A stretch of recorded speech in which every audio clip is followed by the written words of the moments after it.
তৃণমূল কংগ্রেসের কারণে আজকে সারা ভারতবর্ষে যেখানে যেখানে বাঙালি পরিযায়ী শ্রমিক আছেন, সে হিন্দুই হোক আর মুসলমানই হোক,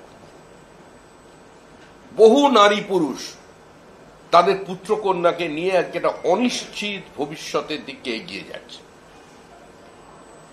এমন কোন দৃষ্টান্ত এখন পর্যন্ত তৃণমূল কংগ্রেস স্থাপন করতে পারেনি, মানুষের সামনে তুলে আনতে পারেনি,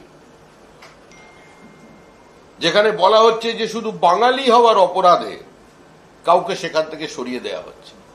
এটা মনে করার কোনো কারণ নেই তৃণমূল কংগ্রেসের এই উগ্র প্রাদেশিকতাবাদ বা বাঙালি জাতীয়তাবাদ কিভাবে সামনে আনার জন্য বিজেপি কোনো কাউন্টার ন্যারেটিভে যাবে।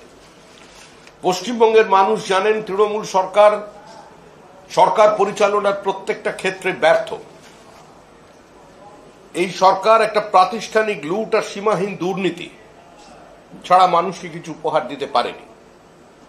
2011 সালের ক্ষমতার তথাকথিত পালাবদলের সময় যে restoration of democracy slogan Mamata ব্যানার্জির কাছে ছিল, আজকে সেই স্লোগানই তৃণমূল কংগ্রেসের সামনে ঘুরে আসছে। মানুষ কথা বলতে চাইছে, প্রতিবাদ করতে চাইছে, সরকারের সমালোচনা করতে চাইছে, কিন্তু কোথাও পুলিশ দিয়ে তৃণমূল কংগ্রেসের এই সীমাহীন আগ্রাসন দিয়ে আজকে সমস্ত গণতান্ত্রিক ব্যবস্থা